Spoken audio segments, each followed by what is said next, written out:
В Сыктывкар прибыли мощи преподобного Серафима Саровского, великого святого земли русской. Это событие – большая радость для всех верующих.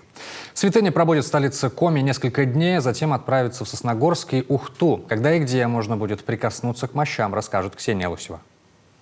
В Свято-Стефановском кафедральном соборе по-настоящему светлое и доброе утро. Мощи преподобного Серафима Саровского здесь ждали уже давно. Святыню доставили прямиком из Свято-Троицкого Серафима-Дивеевского женского монастыря. Для жителей Коми это большой подарок. Таких, как преподобный Серафим, Господь дает, может быть, раз в столетие миру, а может быть и даже реже. Если вы почитаете его житие, вы увидите, что обычный человек, родившийся в благочестивой семье, смог достичь таких духовных высот, которые достигают, наверное, 1 из 1000 человек, а может быть, из сотни тысяч человек.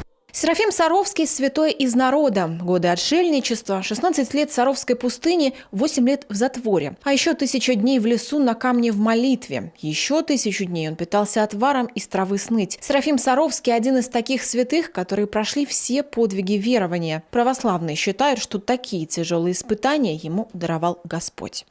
Преподобный основывал свою жизнь на житие святых, и мы знаем, что очень часто он цитировал житие святого Стефана Великопермского чудотворца.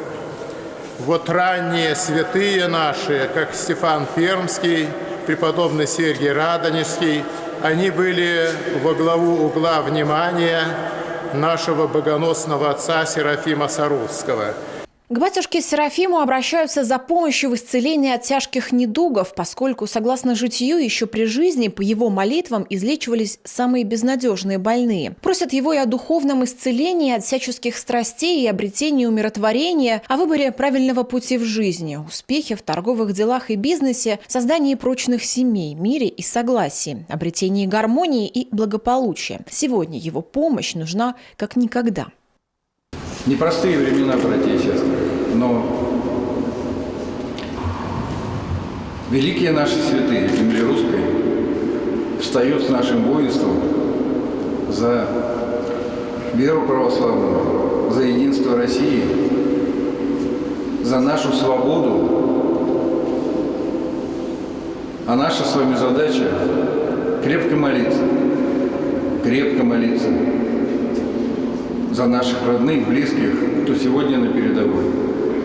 До 30 сентября мощи пробудут в Свято-Стефановском кафедральном соборе. Затем 1 и 2 октября к ним можно будет прикоснуться в храме преподобного Серафима Саровского в Сосногорске. 3 октября святыню доставят в храм новомучеников в городе Ухта, а 4 октября в храм святителя Стефана Пермского. 5 октября мощи вернутся в Свято-Стефановский кафедральный собор. Ну а вечером отправятся обратно в свою обитель в Дивеевский женский монастырь.